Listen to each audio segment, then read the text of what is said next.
Bye.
ಇನ್ನು ಅದಿ ಮುಗುದೇ ಇಲ್ಲ.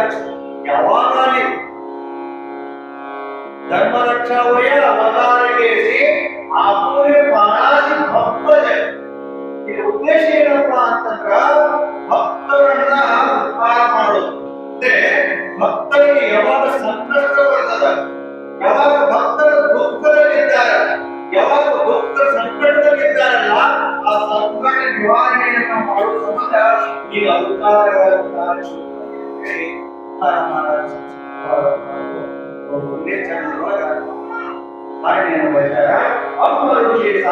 ಜನ್ಮ ಸೂಚಿಲ್ಲ ದುಷ್ಟ ನಿರ್ಧಾರಿಣ ಭಕ್ತರ ಸಂಬಂಧ ಅಂದ್ರೆ ಅಂಬರೀಷಿ ಉಮ್ಮಂಗದ ರಾಜ ತಗೋರಿ. ಪರಮಾತ್ಮ ಧರ್ಮದ ತರ್ಕವನ್ನು ನಾವು ನೋಡಿದಾಗ ಯಾವುದಕ್ಕೆ ಧರ್ಮ ಅಂತ ಹೇಳಿದಾಗ ಜ್ಞಾನೇಶ್ವರ ಮಹಾರಾಜ ಸ್ಪಷ್ಟವಾಗಿ ಹೇಳಿದರು, ದಯಾದೇವಿ ಧರ್ಮೋ ಧರ್ಮೋದೇವಿ ಸುಖಾನು ಸುಖೇ ಪುರುಷೋತ್ತಮೋ ಅಸೀತಿ.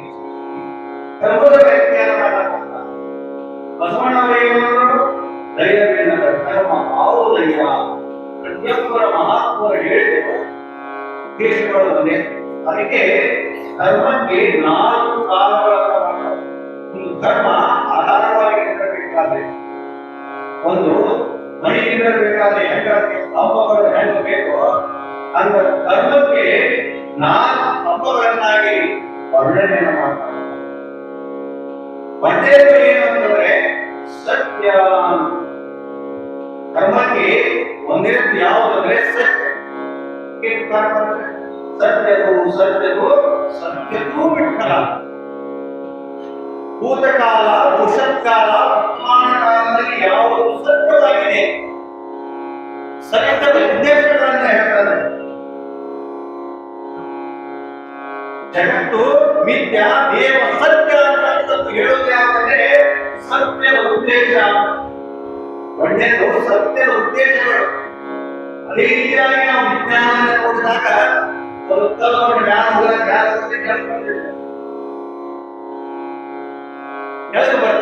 ಕೆಳಗೆ ಬರ್ತದೆ ಯಾವ ರೀತಿ ಭೂಮಿಗೆ ಒಂದು ಶಕ್ತಿ ಸತ್ಯದ ವಿಜ್ಞಾನ. ಇನ್ನು ನೈಜ ಸತ್ಯ ಯಾವುದಂತಂದ್ರೆ ಈಶ್ವರಂ ಕಲ್ಪಿತಂ ಬ್ರಹ್ಮ, ಪರಮಾತ್ಮ ಎಲ್ಲದರಲ್ಲಿ ಸರ್ವಾಗತಿಯಾಗಿ ಸೂರ್ಯ ಎಲ್ಲದರಲ್ಲಿ ತುಂಬ್ಯಾನ ಅನ್ನುವಂಥದ್ದು ಸತ್ಯ ತಿಳಿಸಿಕೊಡುವಲ್ಲಿ ಸತ್ಯ. ಎರಡನೇದು ತಪಸ್ಸು. ಇವು 4 ಮೊದಲು ನಮ್ಮ ಜೀವನದಲ್ಲಿ ನಾವು ನಡೆದಿದ್ದಾದ್ರೆ ಕರ್ಮದ ಹಾಗೆ ನಡೀತಾ. ಒಂದೇದು ಸತ್ಯ ಆಯಿತು. ಎರಡನೇದು ಅಂತಂದ್ರೆ ಯಾವುದು ತಪಸ್ಸು. ತಪಸ್ಸು ಹೆಂಗಿರ್ಬೇಕಂದ್ರೆ ನಾಲಿಗೆ ತಪಸ್ಸು ಮಾಡ್ತಾ ಇರ್ಬೇಕು, ಮನಸ್ಸು ತಪಸ್ಸನ್ನು ಮಾಡ್ತಾ ಇರ್ಬೇಕು, ಶರೀರದಿಂದ ತಪಸ್ಸಾಗಬೇಕು. ಶರೀರ ತಪಸ್ಸೆಯಲ್ಲ, ಮನುಷ್ಯ ತಪಸ್ಸೆಯಲ್ಲ, ಮಣಿ ತಪಸ್ಸೆಯಲ್ಲ. ಅದಕ್ಕೆ ಭೋಗಾವ ಬಿಟ್ಟಲ, ಮಹಾವ ಬಿಟ್ಟಲ, ಗಣಾವ ಬಿಟ್ಟಲ, ಜೀವ.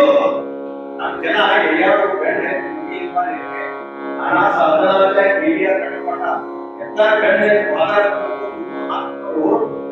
ತಪಸ್ಸು ಮಾಡೋಕ್ಕೆ ಅಲಂಕಾರ ಮೂಲಕವಾಗಿ ಸುಲಭ ತುಕಾಮಣಿ ಸಾಧನ ಸುಲಭ ಭೂಮಣೆ ಇಷ್ಟೇ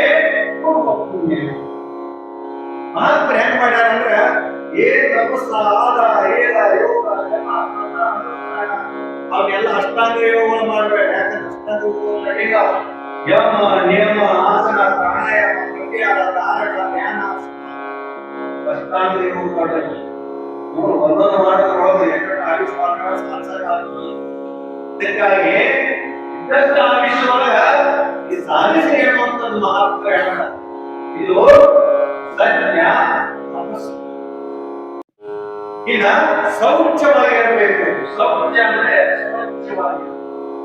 ಏನು ನಾವು ಸ್ವಚ್ಛ ದಿವಸ ಶರೀರ ಸ್ವಚ್ಛ ಸ್ವಚ್ಛ ಸಾಬೂನು ಹಚ್ಚಿ ಜಳಕ ಮಾಡಿದ್ರೆ ಆಗುದಿಲ್ಲ. ಮಹಾತ್ಮರ ಚರಣದ ಸೇವೆಯನ್ನು ಮಾಡ್ತಾ ಇರಬೇಕು, ಪಾದಯಾತ್ರೆಯನ್ನು ಮಾಡಬೇಕು.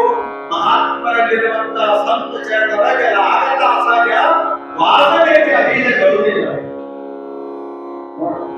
ನಾವು ಎಲ್ಲರೂ ಅಭ್ಯಾಸ ಮಾಡಬೇಕಾದ್ರೆ ಒಂದು ಉದಾಹರಣೆ ಒಂದು ಸಾರಿ ಏನು ಸಂತ ಚರಣ ರಜ ವಾಸನೆ ಸಾಕು ಏನಾಗ್ತಿದೆ ಈ ಶರೀರ ನಾನು ಶುದ್ಧಿ ಆಗ್ತದ ವಿಗ್ರಹಗಳು ಶುದ್ಧಿ ಆಗ್ತವ ಇನ್ನು ಕ್ರಿಯಾ ಅಂದ್ರೆ ಮನುಷ್ಯನಲ್ಲಿ ಆರನೇ ಸ್ಥಾನ ಯಾವುದು ಅಂತಂದ್ರೆ ಧ್ಯಾನ.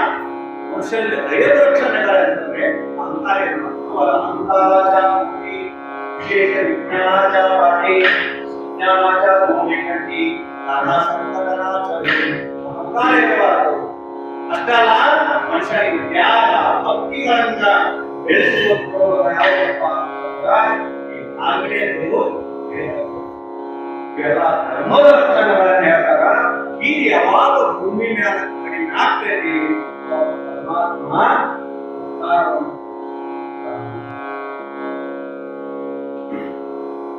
ಪರಮಾತ್ಮ ಅವತಾರವನ್ನ ತೆಗೆದುಕೊಂಡು ಪರಮಾತ್ಮ ಅವತಾರವನ್ನು ತೆಗೆದುಕೊಂಡು ಮಾಡಬೇಕಾದ ಅಂಗವರುಗಳೇ ಅವತಾರಾಜೆ ರಾಜಿ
ಜಯ ಮತ್ತು ವಿಜಯರು ಪರಮಾತ್ಮನಲ್ಲಿ ಬಹಳ ದಯವಾಗಿ ಬೇಡ್ಕೊಳ್ತಾರೆ. ನರಸಿಂಹ ಕೊಟ್ಟಂತ ಶಾಪವಾದ ಪರಮಾತ್ಮ ನೀನಾದರೂ ಪರಿಹಾರ ಮಾಡೋದ್ರಾಗ ಪರಮಾತ್ಮ ಏನ್ ಮಾಡಕ್ ಸಾಧ್ಯಪ್ಪ. ಕೊಟ್ಟಂತ ಶಾಪವನ್ನು ಅವ್ರಿಗೆ ಕಡಿಮೆ ಮಾಡ್ಕೋಬೇಕು, ಅದರಿಂದ ನನಗೆ ಸಾಧ್ಯ ಇಲ್ಲ ಮತ್ತೆ ಬಹಳ ಗೌರವವಾಗಿ ಬೇಡ್ಕೊತಿದ್ದಾರೆ. ನಾವು ಯಾವುದೇ ತರ ಅಹಂಕಾರದಿಂದ ಸೇವೆಯನ್ನು ಮಾಡಲಿಲ್ಲ. ಪರಮಾತ್ಮ ವಿಶ್ರಾಂತಿಯಲ್ಲಿದ್ದಾಗ ನಾವು ಈ ಭಾವನೆಗೆ ನಾವು ಬಿಡಲಿಲ್ಲ.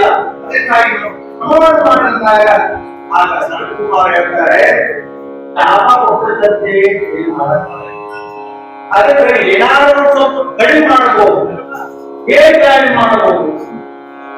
ಅದನ್ನ ಹೇಳ್ಬೇಕಂದಾಗ ಸರಕುಮಾರ ಹೇಳ್ತಾರೆ ಏನಂತಂದ್ರೆ, ನೋಡಪ್ಪ ಭೂಲೋಕದಲ್ಲಿ 100 ಜನ್ಮಗಳು ಮಾನವರಾಗಿ ಹುಟ್ಟಿ ಪರಮಾತ್ಮ ಸೇವೆಯನ್ನು ಮಾಡಿರುವವರಿಗೆ ನಿಧನ ಮಾಡಿದಿರೋ ಇಲ್ಲಾಂದ್ರೆ ಪರಮಾತ್ಮನ ಶತ್ರುಗಳಾಗಿ 100 ಜನ್ಮವನ್ನ ಭೂಲೋಕದಲ್ಲಿ ಒಂಥರ ಅಳ್ತಾರೆ. ಮೂರು ಜನ್ಮ ಪರಮಾತ್ಮನ ಬಿಟ್ಟು ಇರುವುದು ಯಾಕಪ್ಪ ನಾವು ಇನ್ನು ಶತ್ರುಗಳನ್ನು ಪರವಾಗಿಲ್ಲ, ಪರಮಾತ್ಮ ಶತ್ರುಗಳಾಗಿ ಹೋಗ್ತಿದ್ರೆ ನಾವು ಮೂರು ಜನ್ಮವನ್ನ ಆಳುವಂತ ಆಶೀರ್ವಾದವನ್ನು ಮಾಡಿದಾಗ ಅವಾಗ ಸನತ್ ಕುಮಾರರು ಆಶೀರ್ವಾದ ಮಾಡ್ತಾರಪ್ಪ ಮೂರು ಜನ್ಮವನ್ನು ಮಾಡ್ತಾರೆ. ಅವು ಯಾವ ಅಂತ ಕೇಳಿದ್ರೆ ಸತ್ಯಯುಗದಲ್ಲಿ ಪಾತಾಳದಲ್ಲಿ ಅಂದ್ರೆ ಹಿರಣ್ಯಾಕ್ಷ ಮತ್ತು ಹಿರಣ್ಯ ಕಶ್ಯಪರಾಗಿ ಜನ್ಮವನ್ನು ತಾಳ್ತಾರೆ. ಅದೇ ರೀತಿಯಾಗಿ ವ್ಯಾಪಾರದಲ್ಲಿ ರಾವಣ ಕುಂಭಕರ್ಣನಾಗಿ ಮುಂದ ಕಂಸ ಮತ್ತು ಶಿಶುಪಾಲರಾಗಿ ಜನ್ಮವನ್ನು ತಾಳ್ತಾರೆ. ಇಲ್ಲಿ ಕಾರಣ ಏನೋ ವಿಷಯ ಅಂತಂದ್ರೆ ಪರಮಾತ್ಮ ಉದಯ ಆಗಬೇಕಾದ್ರೂ ಒಂದು ಶಾಪದಿಂದ, ಇನ್ನೊಂದು ಭಕ್ತಿಯಿಂದ ವಿಚಾರ ಮಾಡಿದಾಗ ಕಶ್ಯಪ ಮುನಿಗಳು ಮತ್ತು ಅದಿತಿಗಳು ಇದು ನೋಡಿದಾಗ ಬಹಳ ಕಥೆ ಇದೆ. ಇಲ್ಲಿ ಕಶ್ಯಪ ಮುನಿ ಮತ್ತು ಅದಿತಿಗಳು ಏನ್ ಮಾಡ್ತಾರೆ ಅಂದ್ರೆ ಘೋರವಾದಂತ ತಪಸ್ಸನ್ನು ಮಾಡ್ತಾರೆ. ಪರಮಾತ್ಮ ಪ್ರತ್ಯಕ್ಷ ಆಗ್ತಾನೆ. ಪ್ರತ್ಯಕ್ಷ ಆದಾಗ ಏನ್ ಬೇಕು ಅಂತ ಕೇಳಿದಾಗ ನಾವೇನಾದ್ರೂ ಲೌಕಿಕ ವಿಷಯಗಳನ್ನು ಬೇಡ. ಆಗ ಪರಮಾತ್ಮ ಹೇಳ್ತಾರೆ, ಪರಮಾತ್ಮ ನೀವು ನನ್ನ ಉದರದಿಂದ ಜನ್ಮವನ್ನು ತಾಳಲು ಅಲ್ವಾ, ಇದು ಸಾಕಾಗಿಲ್ಲ. ಎಷ್ಟೋ ಬೇಡ್ಕೊಂಡು ಬಂದಿ ವಾಮನ ಅವತಾರದಲ್ಲಿ ಅಲ್ಲಿ ಹುಟ್ಟಿ ಬಂದಿ ನಾನು ಬೇಕು ಅಂತಾರೋ. ಹಂಗಾದ್ರೆ ವೇದಾಯುಗದಲ್ಲಿ ಮುಂದಿನ ಜನ್ಮಕ್ಕೆ ನಾನು ಹುಡ್ತೀನಿ ಅಂತಂದಾಗ ಆಶೀರ್ವಾದ ಅವನೇ ದಶರಥ ಮತ್ತು ಕೌಶಲ್ಯರಾಗಿ ಜನ್ಮವನ್ನ ಆಗ್ತಾರೆ. ಮತ್ತೆ ಪರಮಾತ್ಮ ಅವತಾರ ಸ್ಥಿತಿ ಪ್ರಾರಂಭವಾಗ್ತದೆ. ಇದು ಒಂದು ಪರಮಾತ್ಮನ ಶಾಪದಿಂದ ಉದಯ ಆಗಬೇಕಾದ್ರೆ ಜನ್ಮವನ್ನು ತಾಳಬೇಕಾದ್ರೆ ಶಾಪದಿಂದ ಆಗಿರಬಹುದು. ಇನ್ನೂ ಎಷ್ಟೋ ದೃಷ್ಟಾಂತಗಳಲ್ಲ. ಯಾಕಂದ್ರೆ ಒಂದೇ ದಾರದಿಂದ ರೀತಿಯ ಎಷ್ಟೋ ದಾರಗಳಿಂದ ಅರಿತ್ಯಾಗ್ತದೋ ನಾನು ಪರಮಾತ್ಮ ಅವತಾರ ಕೊಡಬೇಕಾದ್ರೆ ಎಷ್ಟೋ ಮಹಾತ್ಮರ ತಪಸ್ಸುಗಳು. ಅದೇ ರೀತಿಯಾಗಿ ಇನ್ನೊಂದು ವಿಷಯ ಏನಪ್ಪಾ ಅಂದ್ರೆ ಶ್ರವಣ ಕುಮಾರ ತಾಯಿ ತಂದೆಯ ಪ್ರತಿಯನ್ನು ಎಲ್ಲರೂ ಕೇಳಿದ್ರು. ಅದನ್ನ ನಾವು ಇವತ್ತೇನು ಮಾತಾಡ್ತಾರೆ ಶ್ರವಣ ಕುಮಾರ ತಾಯಿ ತಂದೆ ಭಕ್ತಿ ಮಾಡಿದಂತ ಭಕ್ತಿ ಯಾರು ಮಾಡಿಲ್ಲ. ತಾಯಿ ತಂದೆಯನ್ನ ಕಾಶಿ ಕರ್ಕೊಂಡು ಹೊಂಟ ಗಾಡಿ ಸ್ಪೀಡ್ ತಾಯಿ ತಂದೆಯನ್ನ ಕಾಶಿ ಕರ್ಕೊಂಡು ಹೋಗ್ತಾ ಹೋಗ್ತಾ ಉತ್ತರ ಪ್ರದೇಶದ ದಂಡಕಾರಣ್ಯ ಅಂತ ಕರೀತಾರೆ. ರಾಮಾಯಣದೊಳಗ ದಂಡಕಾರಣ್ಯ ಅಂತ ಕರೀತಾರೆ. ದಂಡಕಾರಣ್ಯವನ್ನು ಪ್ರವೇಶ ಮಾಡ್ತಾರ. ದಂಡಕಾರಣ್ಯ ಪ್ರವೇಶ ಮಾಡಿದಾಗ ಅಯೋಧ್ಯೆಯ ಒಂದು ರಾಜ ಪ್ರವೇಶ ಆಗ್ತದೆ. ಅಯೋಧ್ಯೆಯ ರಾಜ ಪ್ರವೇಶ ಆದಾಗ ಏನು ಅಯೋಧ್ಯೆಯ ವರ್ಣನೆ. ಅಯೋಧ್ಯೆಯಲ್ಲಿ ಪ್ರತಿಯೊಬ್ಬರು ಪರಮಾತ್ಮನ ಚಿಂತನೆಯನ್ನು ತೊಡಗಿದ್ರೆ ಎಂತ ಭಾಗ್ಯ ಇರಬೇಕು. ಅದೇ ರಾಜ್ಯವನ್ನು ಪ್ರವೇಶ ಮಾಡಿದಾಗ ಅಲ್ಲಿ ಔಷಧಿಗಳು, ಆಹಾರಗಳು, ಪ್ರಸಾದ ವ್ಯವಸ್ಥೆ ಬಂದಂತೆ ಆಧ್ಯಾತ್ಮಿಕ ವ್ಯವಸ್ಥೆಯನ್ನು ನೋಡಿ ಅನ್ನದಾಗ ಎಂತ ಪುಣ್ಯವಂತಿರಬಹುದು ದಶರಥ ರಾಜ. ದಶರಥ ರಾಜ್ಯದಲ್ಲಿರುವಂತಹ ಪ್ರಜೆಗಳು ಎಂತ ಅಲ್ಲ, ಇಂಥ ಒಂದು ಸೇವೆ ನಡೆದಿದ್ದಲ್ಲ ಅಂತ ಹೇಳ್ಕೊಂಡು ಅಲ್ಲಿ ಹೋಗುತ್ತೇವೆ. ತಾಯಿ ತಂದೆಯನ್ನ ಅವಳಿಗೆ ಪದ್ದ ಮಾಡಿ ಹಿಂದೊಂದು ತಾಯಿ ಒಂದು ನದಿಯನ್ನ ಹಿಂದೆ ತಾಯಿಯನ್ನ ಹೆಗಲು ಮಾಡಿ ಕುತ್ಕೊಂಡು ಗೌಡಿ ಅಂತ ಅದಕ್ಕೆ ಕರ್ಕೊಂಡು ಹೋಗುವಾಗ ಎಲ್ಲ ಎಂತ ಭಾಗ್ಯವನ್ನು ಇರಬಹುದು. ಅವನು ಯಾವಾಗ ನಮ್ಗೆ ದರ್ಶನ ನಮಗೂ ಆದಿತನ ಅನ್ನುವಂತ ಕಲ್ಪನೆಗಳನ್ನು ಮಾಡ್ತಾ ಮಾಡ್ತಾ ಮಾಡ್ತಾ ಮುಂದೆ ಆ ದಂಡಕಾರಣ್ಯದೊಳಗ ಪ್ರವೇಶ ಮಾಡಿದ. ಒಂದ್ ದಿವಸ ಆಯ್ತು, ಮರನೇ ದಿವಸ ಮಧ್ಯಾಹ್ನ ಆಗ್ತದ. ತಾಯಿ ತಂದೆಯನ್ನು ಕರ್ಕೊಂಡು ಹೋಗ್ತಿದ್ದ. ತಾಯಿ ತಂದೆಗೆ ಹೇಳಿದೆ, ತಾಯಿ ತಂದೆಗೆ ನೀರೇಕಾಗ ತಾಯಿ ತಂದೆ ನೀರು ತರಬೇಕು ಅಂತ ಒಂದು ಗಿಡದ ಹೊರಗೆ ಕೆಳಗೆ ತಾಯಿ ತಂದೆಯನ್ನ ಅಲ್ಲಿ ಉದ್ದೇಶ ಏನ್ ಮಾಡಿದ್ರ ನೀರು ತರಲಿಕ್ಕೆ ನೀರು ಹುಡ್ಕ್ಯಾಡ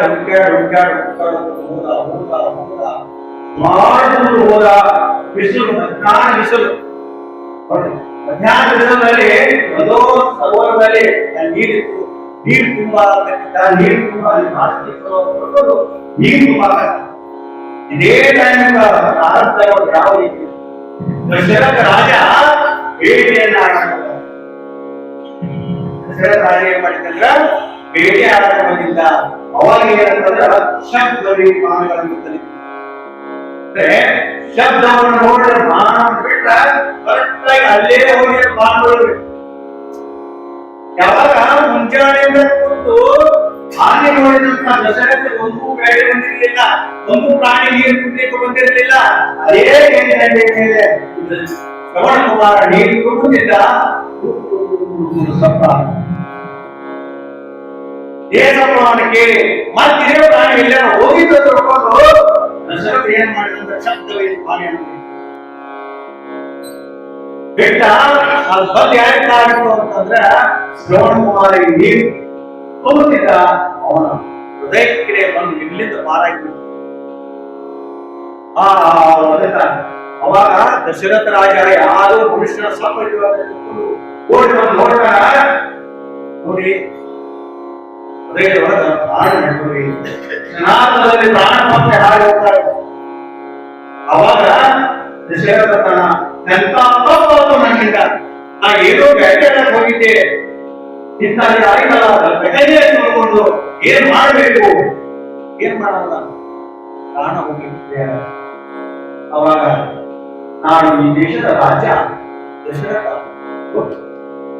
ದಶರಥ ಮಹಾರಾಜ ತನ್ನ ಪ್ರಾಣ ಹೊಂದದೆ ಎಂತ ಒಂದು ತ್ಯಾಗವನ್ನು ಶ್ರವಣ ಆಯ್ತು, ಏನು ಮಾಡ್ಲಿಕ್ಕೆ ಸಾಧ್ಯ.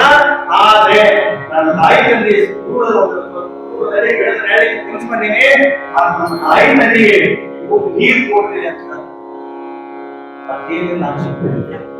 ಯಾವಾಗ ದಶರಥ ಆ ತಂದಂತ ಅವರು ಏನು ನೀರಿನ ಏನು ಗಡಿಗಿತ್ತಲ್ಲ ಆ ದಸರಾಗಿ ಅದರ ತೋತಿ ಏನ್ ಮಾಡಿದ್ರೆ ಜ್ಞಾನವಾಗಿ ಮಾಡ್ತಾರೆ. ತಾಯಿ ತಂದೆ ಎಲ್ಲೇ ನೆರಳು ಕೂತಿದ್ರು ಈ ಬರುದು ಚಪ್ಪಲ ರಾಜ್ಯದ ಚಪ್ಪಲ ಮಾಡಿ ಕೇಳಿ ಯಾಕೋ ನನ್ನ ಮಗ ಬರಾಕತ್ತಾನ, ಯಾರು ಬೇಜಾರಾಗಿಲ್ಲ ಅಂಬಲ್ಲ, ಆ ಕಡೆಯಿಂದ ನಕ್ಕೊಂಡು ಮಾತಾಡ್ಕೊಂಡು ಬರಲ್ಲ, ನನ್ನ ಮಗ ಮಾತಾಡವಲ್ಲ, ಯಾಕೋ ನೋಡೋಣ ನಮ್ಮಿಂದ ತೊಂದರೆ ಆಯ್ತ, ನಮ್ಮಿಂದ ನನಗೆ ಕಾಶಿ ಕರ್ಕೊಂಡು ಹೋಗಿ ತೊಂದರೆ ಆಗುತ್ತೆ ಅಂತ ತಿಳ್ಕೊಂಡು ಮಾಡಬೇಕಲ್ಲ ಅದು ಮಾತಾಡ ಬಂದ ಸಮೀಪದಲ್ಲಿ ಆ ದಶರಥ ತಂದಂತ ನೀರವರ ಪುತ್ರಾಣಿ ಕೈಗೊಳ್ಳಿ ಇಟ್ಟಾನ. ಆ ಶ್ರವಣ ತಾನು ಎರಡು ಕೈ ಇಟ್ಕೊತಾನ. ಉಂಗುರಗಳ ರಾಜನ ಉಂಗುರಗಳ ಕೈಗಲ್ಲ ಏನಿ ಯಾರ ಎಷ್ಟು ವಿಷಯವನ್ನು ಹೇಳ್ದ.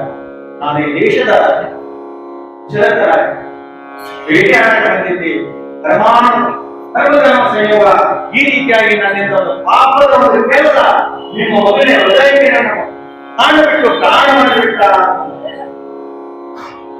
ಅವಾಗಂದ್ರೆ ಅವರು ದಶರಥ ನೀನು ಚಕ್ರವರ್ತಿ ಅನ್ನಬಹುದು, ಯಾವಾಗ ನನ್ನ ಮಗನ ನೀನು ಪ್ರಾಣವನ್ನು ತೆಗೆದುಕೊಂಡೆಯ,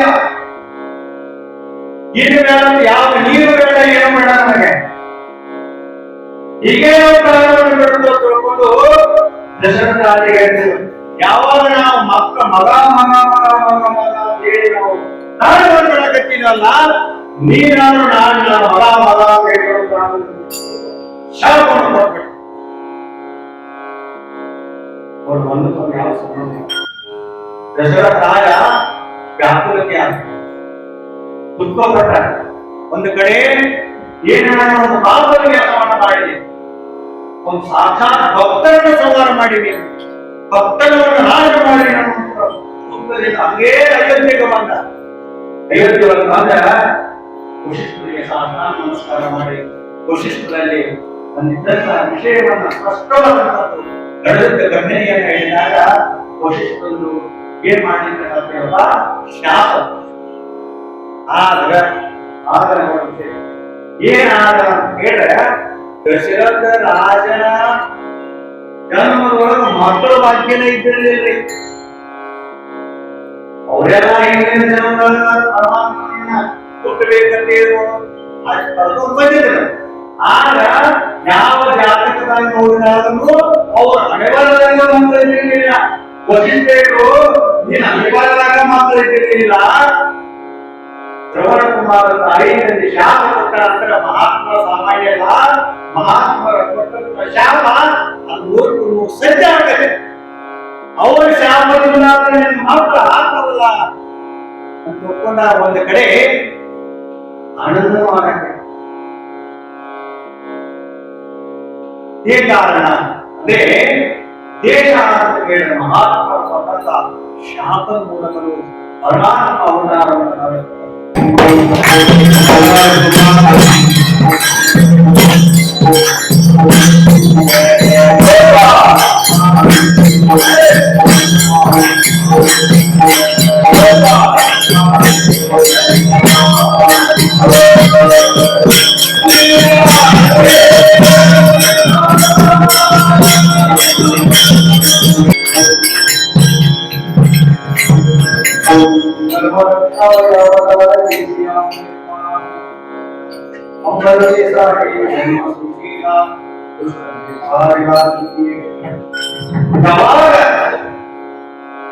ವಶಿಷ್ಠರ ಮುಂದೆ ದಶರಥ ರಾಜ ಇಂಥ ವಿಷಯ ಅಂತ ಹೇಳಿದಾಗ ದಶರಥ ರಾಜನಿಗೆ ಸಮಾಧಾನವನ್ನು ವಹಿಸುವುದು ವಶಿಷ್ಠ ವಶವಾದಿಂದ ಇನ್ನೇನು ಮಾಡಬೇಕು ಅಂದಾಗ ಇದು ಹಂಗಾಗುವುದು ಮಂಗಳಾಗಬೇಕಾದ್ರೆ ನೀವು ಪುತ್ರ ಕಾವ್ಯಕ್ಕೆ ಯಜ್ಞೆಯನ್ನ ಮಾಡಬೇಕು. ಪುತ್ರ ಕಾವ್ಯಕ್ಕೆ ರಾಜ್ಯನ ಏನ್ ಬೇಕಾದಷ್ಟು ಮಾಡು ಯಜ್ಞ ಮಾಡಬೇಕು ಅಂತ ದಶರಥ. ಅವಾಗ ವಶಿಷ್ಠ ಹೇಳಿದ್ರು ಯಜ್ಞ ಸಾಮಾನ್ಯ ಅಲ್ಲ, ಪುತ್ರ ಕಾವ್ಯಕ್ಕೆ ಯಜ್ಞವನ್ನು ಮಾಡಬೇಕಾದ್ರೆ ಅದಕ್ಕೆ ಯೋಗ್ಯವಾದಂತಹ ಪುರುಷರನ್ನ ಕರ್ಕೊಂಡ್ಬರ್ಬೇಕು. ನಮ್ಮ ರಾಜ್ಯದಾಗ ಇವರಿಂದ ಸಾಧ್ಯ ಇಲ್ಲ. ಇದಕ್ಕೆ ವಿಭಾಂಡಕ ಋಷಿ ಮಗ ಋಷಿ ಪರಂಪರೆ ಬಹಳ ವಿಭಾಂಡಕ ಋಷಿ ಮಗ ಯಾರು ಅಂತ ಶೃಂಗ ಋಷಿ. ಶೃಂಗ ಅಂತಂದ್ರೆ ಗಿರಿ ಕೋಡಕ್ಕೆ ನಾವು ತಿಳಿಯುವ ಅವಾಗ ಶೃಂಗ ಋಷಿ ಅಂತ ಕೇಳಿದ್ರು. ಶೃಂಗ ಋಷಿ ಹೆಂಗಿದ್ದ ಅಂತ ಕೇಳಿದ್ರ ಜಗತ್ತಿನ ಯಾವುದೇ ಒಂದು ಮನುಷ್ಯರ ಜ್ಞಾನ ಪ್ರಪಂಚದ ಜ್ಞಾನ ಇಲ್ಲದಂಗೆ ಅವರ ತಂದೆ ಆನೆಯಲ್ಲಿ ಅಪನ ಮಾಡಿ ಜಗತ್ತದ ಜ್ಞಾನ ಇಲ್ಲದಂಗೆ ಕಳಿಸಿದ್ರು. ಅಂತ ಕರ್ಕೊಂಡು ಮಾಡ್ಬೇಕಂತ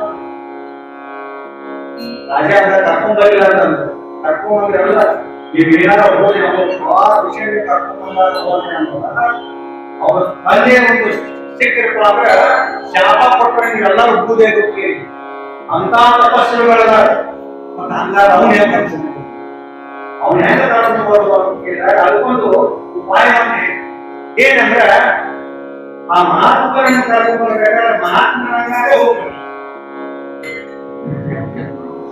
ಕೆಲವೊಂದರ ಸುಂದರವಾದಂತಹ ಹೆಣ್ಮಕ್ಕಳು ಏನ್ ಮಾಡಿದ್ರೆ ಆ ಸುಂದರ ಋಷಿಯ ಕಾಡಿನಲ್ಲಿ ಸಂಧ್ಯಾವಂದನೆಗಳನ್ನ ಮಾಡುತ್ತಾರ.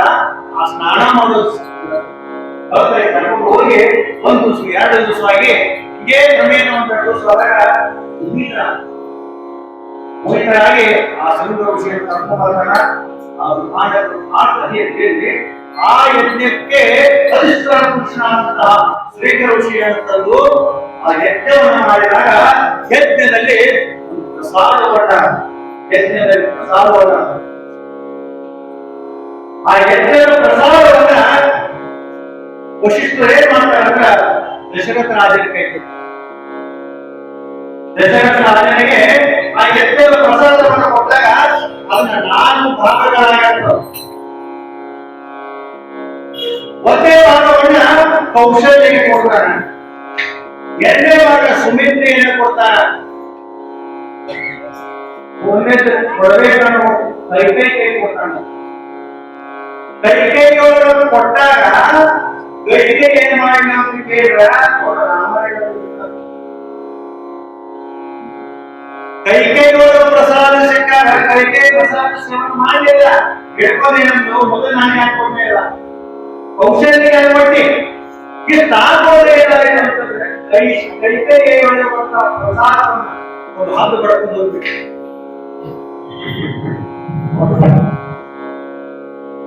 ಕೈಯಾಗಿನ ಪ್ರಸಾದ ಇತ್ತು, ಆ ಹತ್ತು ಹೊಡ್ಕೊಂಡು ಹೋಗ್ಬಿಟ್ಟು ಆ ಹತ್ತು ಹೊಡ್ಕೊಂಡು ಏನ್ ಮಾಡಿದ್ರು ಅಂತ ಕೇಳಿದ್ರೆ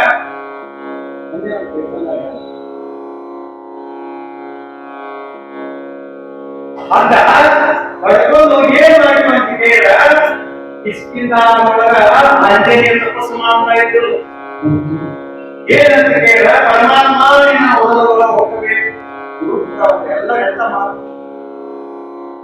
ಯಾವಾಗ ಪ್ರಸಾದವನ್ನ ನಾವು ಯಾರು ಹೊತ್ತು ಯಾರು ಅನ್ನೋದು ಮಾಡಿದ್ರೆ ಆ ಪ್ರಸಾದ ಕೈ ಒಳಗಿದ್ದಾಗ ಪ್ರಸಾದವನ್ನು ಸೇವನೆಯನ್ನ ಮಾಡಿದಾಗ ಅವನೇ ಹುಟ್ಟಿದ್ರೆ ಯಾಕಂದ್ರೆ ಪ್ರಸಾದ. ಇಲ್ಲಿ ಕೈ ವ್ಯಾಪಾರಗಳು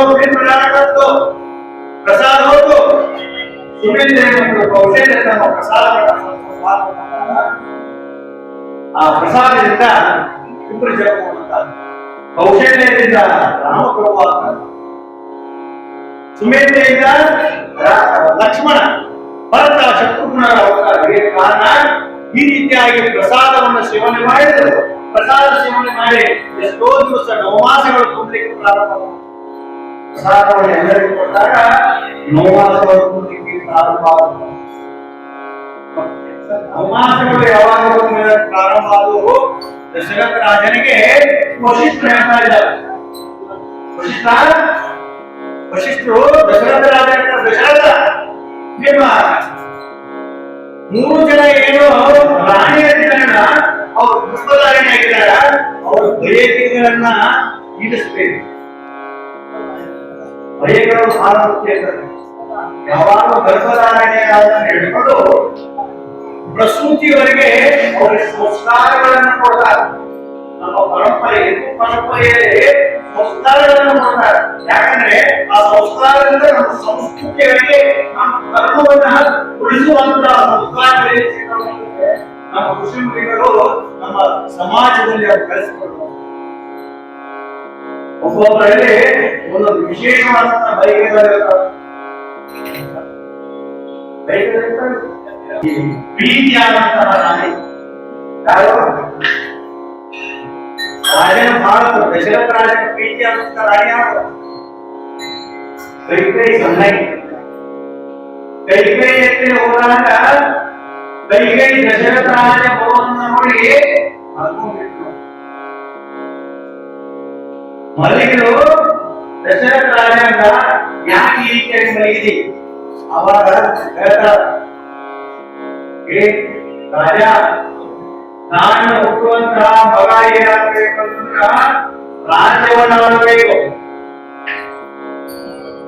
ಜ್ಯೇಷ್ಠ ಪುತ್ರ ಏನು ಹುಟ್ಟುತ್ತಾನಂತ ರಾಮ ವನವಾಸಕ್ಕೆ ಹೋಗಬೇಕು. ಇದು ನನ್ನ ಆಸೆ. ನೋಡ್ರಿ ಯಾವ ರೀತಿ ಬಯಕೆಗಳು. ಯಾವಾಗ ಬಯಕೆಗಳನ್ನು ಕೇಳಿ ದಶರಥ ರಾಜನ ಹಿಂಗಾಯ್ತಲ್ಲ, ಇರುಸು ಮಕ್ಕಳಿಲ್ಲ ಅಂತ ಹೇಳಿ ಚಿಂತಿದ್ರು. ಇದೇ ನೀವು ಈ ರೀತಿ ಬಯಕೆಗಳಾದ ತಿಳ್ಕೊಂಡು ಆಡ್ತಾರೆ. ಹಂಗಂದ್ರ ವರ್ಣನೆ ಮಾಡ್ತಾರೆ. ಚೇಳಿನ ಒಂದು ಗುಂಪಿನೊಳಗೆ ಒಂದು ಸರ್ಪ ಮಾಡ್ಬಿಟ್ಟಾಗ ಹಂಗ ತ್ರಾಸ ಆಗತ್ತಿ. ದಶರಥ ರಾಜನಿಗೆ ಬಹಳ ದುಃಖ ಬರಕತ್ತ. ಮಕ್ಕಳಿಲ್ಲ ಅಂತೀನಿ, ಈ ರೀತಿಯಾಗಿ ಏನೋ ಮಕ್ಕಳು ಹುಟ್ಟಿಲ್ಲ, ಈ ಕೈಗೆ ಈಗ ಈ ರೀತಿ ಹೇಳಾಗತ್ತಾರಲ್ಲ, ಈ ರೀತಿ ಭಯಗಳು ಏನ್ ಮಾಡಿದ ಅಂತ ಕೇಳಿದ್ರೆ ಜ್ಞಾನವಾಗಿ ಮುಖವನ್ನು ಸರಳ ಮಾಡಿಕೊಂಡು ಕೌಶಲ್ಯ ಸುಮಿತ್ರಿಯಾದಾಗ ಸುಮಿತ್ರಿ ಆನಂದವಾಗಿ ಪರಮಾತ್ಮ ಎಷ್ಟು ಶಿರರಾಜನ ಬಹಳ ಪ್ರಿಯದಿಂದ ಆದರದಿಂದ ಹೇಳ್ರಿ ಸತ್ಕಾರವನ್ನು ಮಾಡ್ತಾರೆ. ಅದೇ ರೀತಿಯಾಗಿ ಅಲ್ಲಿಂದ ಮತ್ತೆ ಕೌಶಲ್ಯಕ್ಕೆ ಹೋಗ್ತಾರೆ. ಕೌಶಲ್ಯ ಹೋಗಿ ಪರಿಸ್ಥಿತಿಯನ್ನ ನೋಡಿ ದಶರಥ ರಾಜನ ಭಕ್ತಲ್ಲ ಬಹಳ ವ್ಯಾಪಕ ಆಗಿಬಿಟ್ಟಿದೆ. ಕೌಶಲ್ಯಗೆ ಯಾವುದೇ ಬೋಧ ಬರ್ತೈತಿ ಏನಾಗ್ತಿದೆ ಪರಿಸ್ಥಿತಿ ವಶಿಷ್ಠರು ದರ್ಶನ ಬಂದು ವಶಿಷ್ಠರು ನೋಡಿದ್ರು. ವಶಿಷ್ಠರಲ್ಲಿ ಅವರು ತಿಳ್ಕೊಳ್ಳೋದಾಗಿ ಅವರು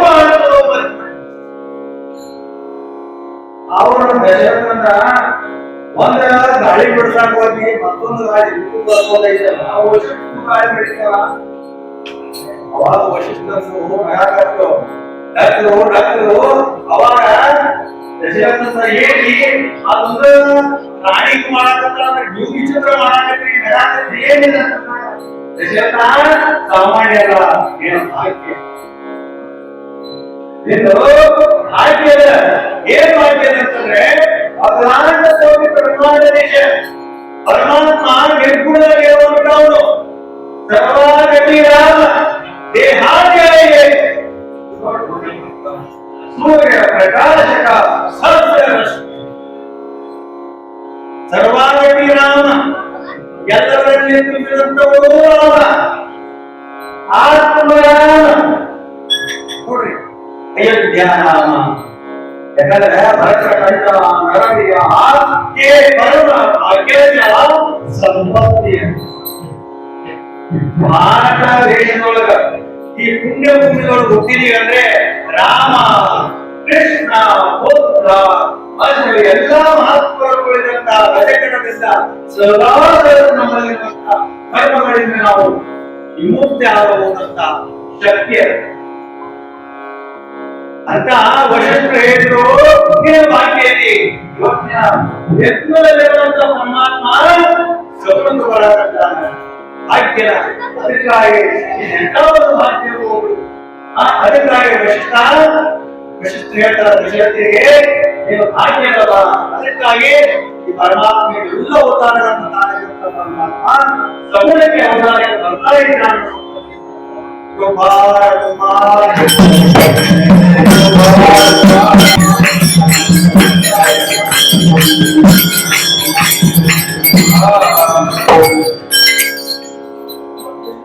धर्मराजाय अवतार केसिया पुरे पाळासी मंतन अंबरदेसाठी जन्म सुचिया रामाय नवे कृष्णाय नवे हरियाय नवे हरिके नमो ಭಜನವಾದ ರಾಮಕೃಷ್ಣ ರಾಮಾನುಜದಿಂದ ಏನಾಗ್ತದೆ ಅಂದ್ರೆ ರಾಮನ ಆಚರಣೆಗಳಲ್ಲಿ ಪರಮಾತ್ಮ ರಾಮಾವತಾರದಲ್ಲಿ ಬಂದಾಗ ರಾಮನ ಆಚರಣೆಗಳನ್ನು ಮಾತ್ರ ಕಲಿಸ್ಕೊಟ್ಟಿಗೆ ನಾವು ಹೆಂಗ ನಡಿಬೇಕು ಹೆಂಗ ಮಾತು ವಾಸ್ತವ್ಯವನ್ನು ತೋರಿಸಬೇಕು ಸಹೋದರಿಗೆ ಹೆಂಗಿರಬೇಕು ಅನ್ನೋದ್ರನ್ನ ಬಹಳ ಸುಂದರವಾದಂತಹ ರಾಮಾಯಣದಲ್ಲಿ ತಿಳಿಸ್ತಾರೆ ರಾಮಾಯಣ ವಿಷಯ ಬಂದಾಗ ನೋಡೋಣ ಅದೇ ರೀತಿಯಾಗಿ ಕೃಷ್ಣನ ಆಚರಣೆಗಳು ಕೃಷ್ಣ ಪರಮಾತ್ಮ ರಾಮಾವತಾರದಲ್ಲಿ ಏನು ಬೋಧನೆಯನ್ನ ಮಾಡಲಿಲ್ಲ ಕೃಷ್ಣಾವತಾರದಲ್ಲಿ ಬಂದಾಗ ಭಗವದ್ಗೀತೆಯನ್ನ ಉಪದೇಶವನ್ನ ಮಾಡಿ ಈ ಭಗವಂತನಿಂದ ನಾವು ಬಿಡುಗಡೆ ಆಗಲಿಕ್ಕೆ ಸಾಧ್ಯ ಮಾಡಿಕೊಡ್ತೇವೆ ಆಚರಣೆಗಳನ್ನ ಭಗವದ್ಗೀತೆ ಹರಿ ಉಚ್ಚಾರಣೆ ಯಾವಾಗಲೂ ಯಾರು ಒಬ್ಬರಿಂದ ಹರಿ ನಾಮಸ್ಮರಣೆಯನ್ನು ಮಾಡಬೇಕು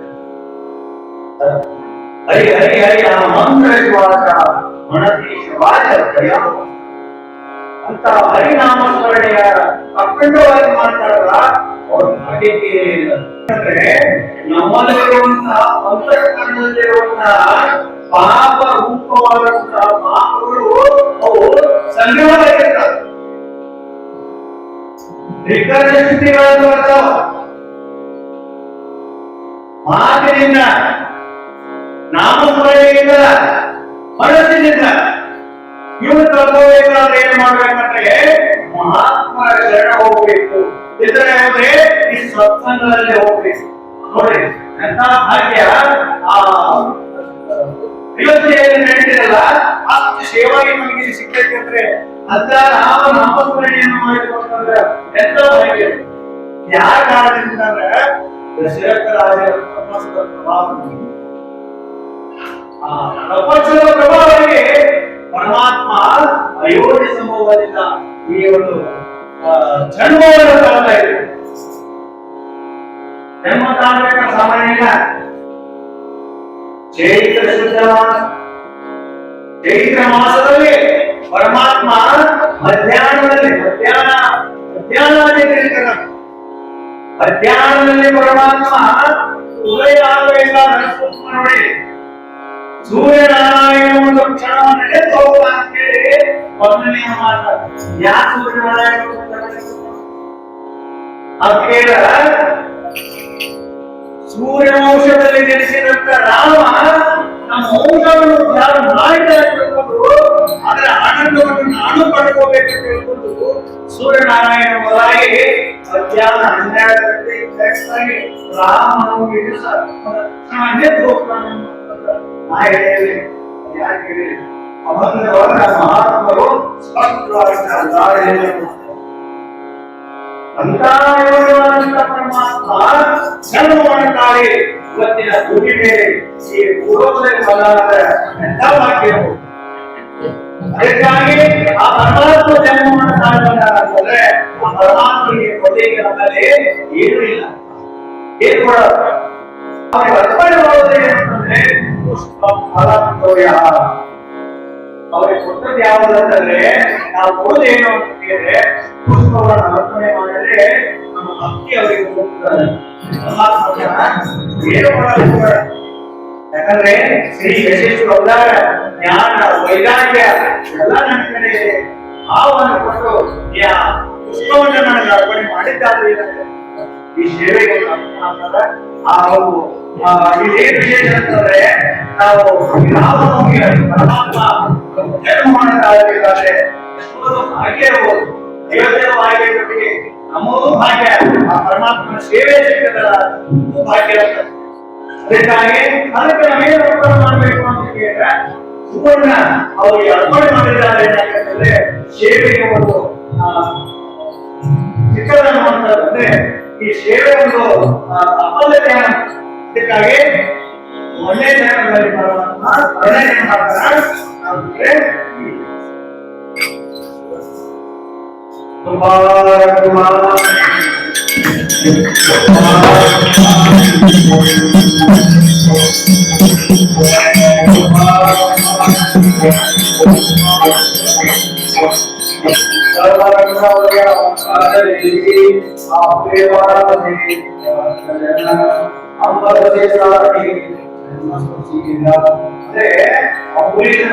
ಪರಮಾತ್ಮ ಎಷ್ಟೋ ಎಷ್ಟು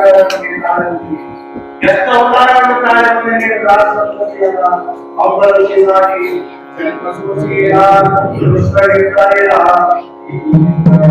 ಎಷ್ಟು ಪುಸ್ತಕವನ್ನು ಸವಾಲು ಮಾಡಿರಿ ಅದು ಅಗಣಿತವಾದಂಥದ್ದು ಪರಮಾತ್ಮ ಎಷ್ಟು ಅವತಾರ ಮಾಡ್ಯಾರ ಅದಿಲ್ಲ ಎಷ್ಟೋ ಪುಸ್ತಕವನ್ನು ಸಮಾನ ಮಾಡಿದ್ದಾರೆ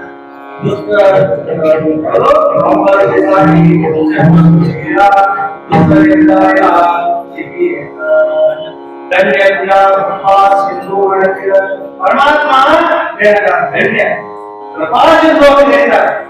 ಒಳಗೆ ಕೃಪಾ ಯಾರಲ್ಲೂ ಇಲ್ಲ ಅಂತ ಪ್ರಭಾವಿಯಾದಂತ ಪರಮಾತ್ಮ ಅವಕಾಶ ಬಂದಿದ್ದಾರೆ ಕೃಪಾ ಸಿಂಧು ಮಧ್ಯ ಭಕ್ತರ ಆಧೀನವಾದಂತ ಪರಮಾತ್ಮ ಅದಕ್ಕಾಗಿ ವರ್ಣಿತೆ ಪುರಾಣಿ ನಾರಾಯಣ ವರ್ಣಿತೆ ಪುರಾಣಿ ಪರಮಾತ್ಮ ಎಲ್ಲಾ ಪುರಾಣಗಳನ್ನು ವರ್ಣನೆ ಮಾಡ್ತಾರೆ ವರ್ಣಿತೆ ಪುರಾಣಿ ನಾರಾಯಣ ನೀವು ದಯಾಸಿಂಧಿ ನೀವು ದಯಾನಿಧಿ ದಯಾ ಸಾಗರದಲ್ಲಿ ಪರಮಾತ್ಮ ಚಿತ್ರದಿಂದಲೇ ನಡೆಸಿಕೊಟ್ಟು ನಿನ್ನ ಸೇವೆಗೆ ನಾವು ಬಹಳ ಸುಂದರವಾದಂತಹ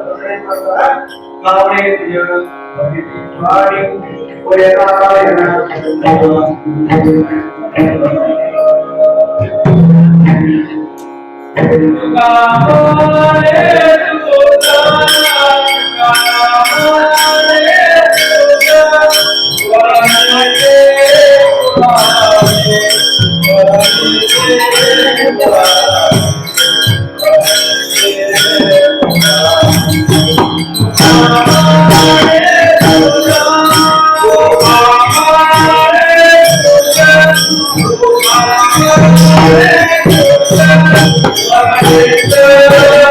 you.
ಎಲ್ಲರೂ ಹೋಗ್ತಾರೆ ನೋಡ್ರಿ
Yeah.